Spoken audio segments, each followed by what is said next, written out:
Olá e bem-vindos!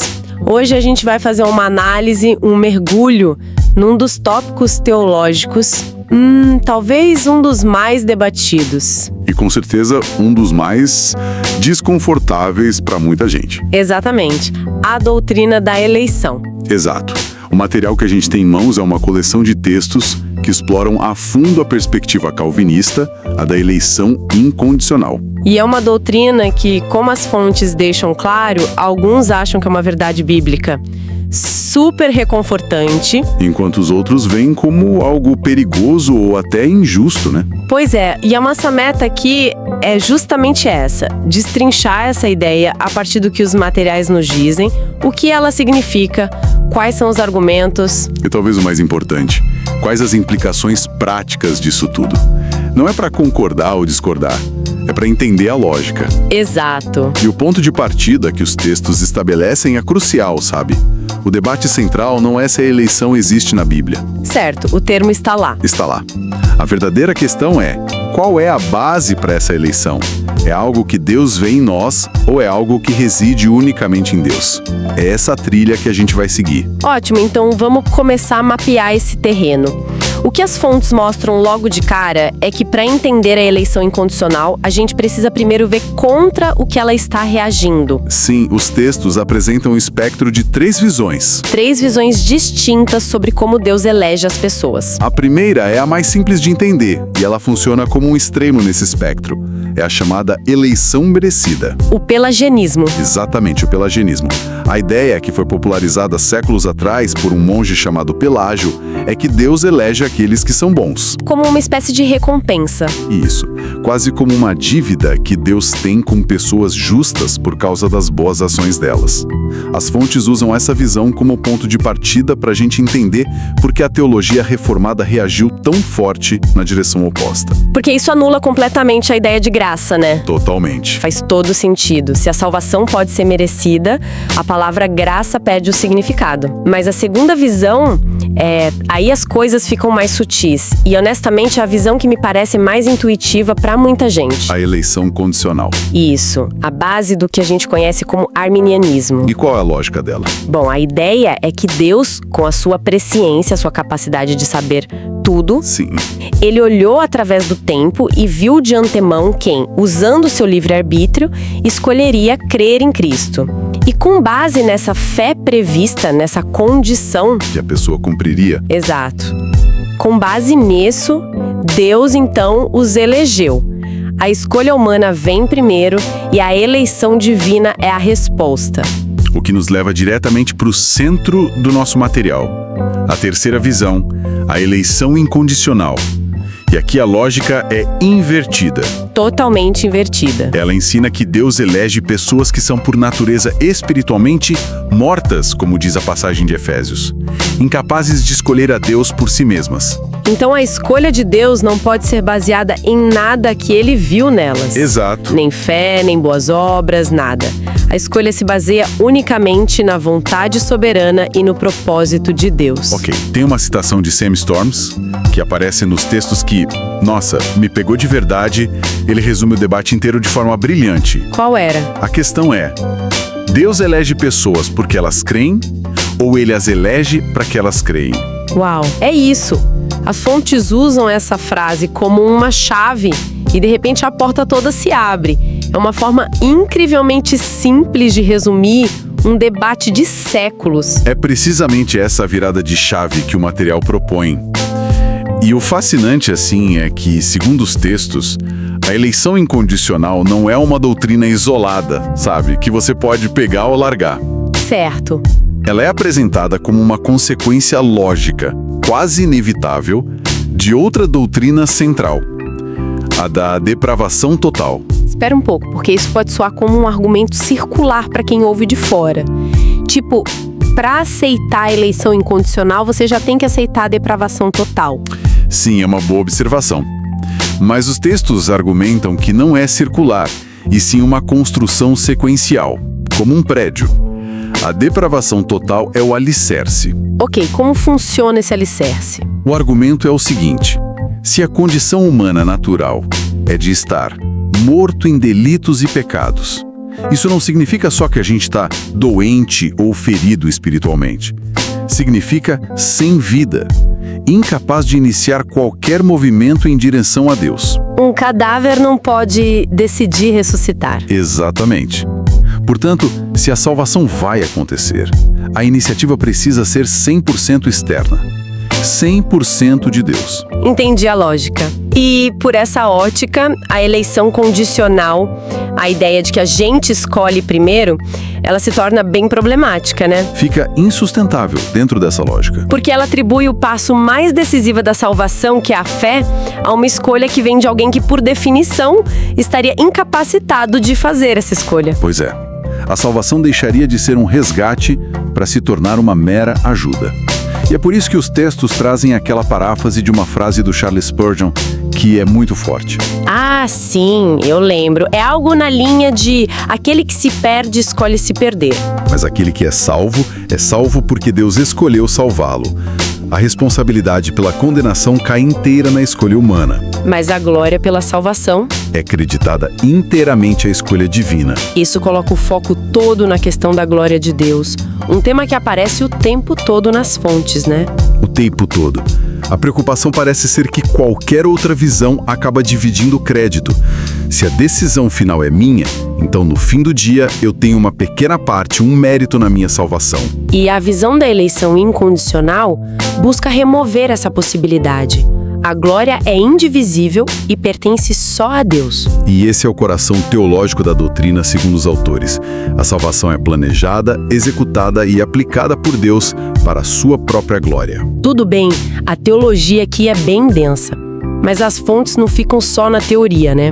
Elas tentam conectar esses pontos com a vida real. Sim, com certeza. E para fazer isso, os autores nos levam para uma passagem específica, lá nos primeiros versículos da primeira carta de Pedro, para extrair o que eles chamam de 5 grandes verdades sobre a eleição. É tipo um estudo de caso bíblico. Exato. E a primeira verdade que eles destacam é que os eleitos são escolhidos pela presciência de Deus. E aqui eles fazem uma pausa importante para redefinir o que presciência significa. A gente tende a pensar que é só saber o futuro, né? Como se Deus tivesse um spoiler da história. Isso, como assistir a um filme antes de todo mundo. Mas os textos argumentam que o sentido bíblico de conhecer é muito mais profundo. É relacional, afetivo. Ah, como na expressão Adão conheceu Eva, sua mulher? Perfeito, não é um conhecimento intelectual. É um conhecimento íntimo. Então, a presciência de Deus não seria Ele sabendo o que a gente faria, mas Ele nos conhecendo e amando de antemão com um amor pactual. Não é um satélite espião vendo tudo de longe. De jeito nenhum. As fontes descrevem como o conhecimento de um artesão pela sua obra-prima. Um conhecimento que envolve afeto e propósito desde antes da criação. Essa distinção é enorme. Muda a ideia de uma escolha fria e calculista para uma escolha baseada em amor. O que me leva à segunda verdade, que aborda uma das maiores objeções, né? Qual? Os eleitos são escolhidos para a santidade. A crítica clássica é: se a salvação está garantida e não depende de mim, por que eu não viveria de qualquer jeito? Não é um passe livre para a imoralidade. Uma objeção que as fontes levam muito a sério. E a resposta delas é que essa crítica entende o propósito da eleição ao contrário. Como assim? Segundo os textos, Deus não nos escolhe porque somos santos. Ele nos escolhe para que nos tornemos santos. A santificação, o processo de se tornar mais parecido com Cristo, não é uma condição para a eleição. É uma consequência. É uma consequência dela. É a evidência, a marca distintiva dos eleitos. Então a eleição não anula o esforço moral. Ela o capacita e o exige. O que se conecta com a terceira verdade. Escolhidos para a obediência e a aspersão do sangue. Confesso que a expressão aspersão do sangue soa um pouco estranha pra gente hoje. Soa mesmo. Mas os textos nos levam de volta para o Antigo Testamento. Quando Deus fez a aliança com Israel no Sinai, Moisés aspergiu o sangue do sacrifício sobre o povo. Como um sinal da aliança. Exato. Simbolizava purificação do pecado e consagração para a obediência. A ideia aqui é que os eleitos não são escolhidos só para receber benefícios passivamente, como um bilhete para o céu. Eles são transformados ativamente. Ativamente. A obra de Cristo, simbolizada pelo sangue, é aplicada a eles para purificá-los e capacitá-los para uma nova vida de obediência. A quarta verdade que os textos apontam me parece um ponto de grande conforto pastoral. Somos escolhidos pessoalmente. Ah, isso é fundamental. Num mundo que muitas vezes nos trata como um número, um dado numa planilha, a ideia de uma escolha divina que é intensa, pessoal, relacional, isso oferece um senso de identidade muito profundo. Sem dúvida. Os autores enfatizam que Deus não escolhe uma multidão anônima. A imagem usada é de um pai que conhece cada filho pelo nome, que o ama como se fosse o único. Essa escolha não se baseia na nossa performance, mas no caráter de quem escolhe. Exatamente. E isso cria uma segurança que não depende das flutuações do nosso humor ou dos nossos fracassos. E por fim, a quinta verdade amplia o foco. Somos escolhidos por uma família imensa. Sim. Há uma tendência em pensar na eleição como algo exclusivo que cria um clube fechado e pequeno, né? Pois é, mas os textos argumentam o exato oposto. Eles dizem que a doutrina não fala da mesquinhez de Deus, mas da sua extraordinária generosidade. A promessa bíblica é de uma descendência incontável. Como as estrelas no céu. Isso. O resultado final não é um pequeno grupo de elite. É uma assembleia vasta, diversificada, de todas as nações, tribos, povos e línguas. A eleição garante que o céu estará cheio. Um ponto que as fontes usam para argumentar que a doutrina, em vez de limitar o alcance do evangelho, na verdade garante o sucesso dele em escala global. Exatamente. Ok, essa estrutura de 5 pontos ajuda muito a dar corpo à doutrina, mas vamos à pergunta que inevitavelmente surge. Como alguém pode ter certeza da sua própria eleição? A pergunta de $1 milhão. E como essa teologia, que parece tão abstrata, afeta o dia a dia de uma pessoa? Ótimas perguntas.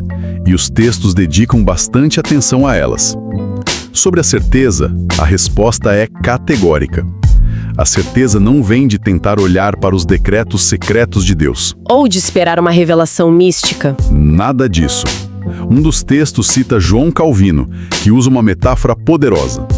Cristo é o espelho no qual a gente contempla a nossa eleição. Ou seja, a pessoa não deve olhar para dentro de si mesma, para sua fé instável, mas olhar para fora. Olhar para Cristo, a fé em Cristo, o arrependimento, o desejo crescente por santidade, tudo isso é visto como os frutos, as evidências de que a escolha de Deus se tornou eficaz na vida de alguém. Entendi. A evidência é objetiva, está em Cristo e nos frutos, não numa busca interna e subjetiva. E quanto aos efeitos práticos, as fontes detalham 4 virtudes que essa doutrina deveria produzir. A primeira é a humildade. E isso pode soar contraintuitivo, né? Alguns poderiam pensar que ser escolhido levaria ao orgulho. Sim, seria a primeira impressão. Mas a lógica apresentada é que se a salvação é 100% pela graça, sem qualquer mérito ou contribuição nossa, não há absolutamente nada do que se orgulhar. A doutrina remove qualquer base para a autoglorificação. Totalmente. Um dos autores chega a dizer que um calvinista orgulhoso é um paradoxo, uma contradição em termos. A segunda virtude que eles apontam é o encorajamento. E essa eu consigo ver claramente. É muito pastoral, né? Muito. Saber que Deus escolheu você, apesar de conhecer todas as suas falhas, passadas, presentes e futuras, é algo profundamente estabilizador. Ele não escolheu uma versão idealizada de nós. Não. Ele escolheu a pessoa real, com todas as suas imperfeições. E isso, segundo os textos, oferece uma base sólida para perseverar, especialmente em meio a dúvidas e fraquezas. Exato. O amor de Deus não se baseia na nossa performance, então não pode ser perdido pela nossa falta de performance. A terceira virtude é a confiança na evangelização. Confesso que, ao ler essa parte, Minha primeira reação foi de ceticismo. Acho que como a de muita gente. É a objeção mais comum, sem dúvida. É o grande paradoxo, né? Se Deus já escolheu quem será salvo, por que se dará ao trabalho de evangelizar? Exato. Mas os textos argumentam que a história mostra o contrário. Grandes missionários históricos como William Carey, David Brainerd, eram firmes nessa doutrina. A lógica deles era a seguinte: Deus não apenas elegeu os fins, Quem será salvo? mas também os meios. E o meio é a pregação do Evangelho. A crença é que, ao pregar a todos indiscriminadamente, Deus vai usar essa mensagem para chamar e reunir eficazmente os seus eleitos. Isso muda tudo. Muda. Transforma a evangelização de um ato de desespero, que depende da nossa persuasão, numa obra de confiança no poder soberano de Deus. Isso muda a perspectiva. O evangelista se torna, tipo, o carteiro que entrega a mensagem confiando que ela vai chegar ao destinatário certo, em vez de ser o advogado que precisa vencer o caso a todo custo. E a última virtude. Alegria e louvor. Exato. No fim das contas, o objetivo de tudo isso, segundo essa teologia, é a glória de Deus. As fontes descrevem a eleição como uma doutrina que deve levar ao regozijo, à adoração. A resposta adequada a uma graça tão avassaladora e merecida não seria o debate intelectual, mas o louvor. É uma doutrina para a missão e para a doxologia, não só para a academia. Então, para a gente amarrar tudo, o que extraímos desta análise é que, na perspectiva apresentada por essas fontes, a eleição incondicional é muito mais do que um ponto teológico abstrato. Muito mais. É uma doutrina que busca moldar a identidade, a segurança e a missão do crente com o objetivo final de atribuir toda a glória da salvação a Deus. Exatamente. É um sistema de pensamento coerente, onde a iniciativa, a execução e a consumação da salvação são apresentadas como uma obra divina do começo ao fim. Arquitetada de forma que, no final, ninguém possa se orgulhar de si mesmo. Apenas de Deus. E isso nos deixa com um pensamento final para reflexão. Se, como um dos textos argumenta, a eleição é a mãe da fé, ou seja, a causa dela, e não o resultado como isso, muda a nossa compreensão sobre a origem e a natureza da própria crença.